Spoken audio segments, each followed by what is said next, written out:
Ramai beredar rekaman memperlihatkan iring-iringan tank Rusia keok diserbu peluru artileri Rusia.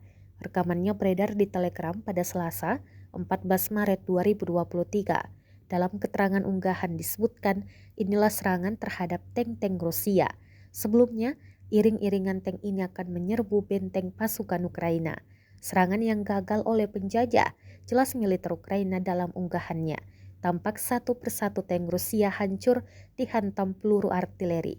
Tidak dirincikan lokasi dan total pasukan yang dieliminir. Kendati demikian, rekamannya telah menuai berbagai komentar dari warganet. Dan diketahui pula, invasi Rusia ke Ukraina telah memasuki hari ke-385.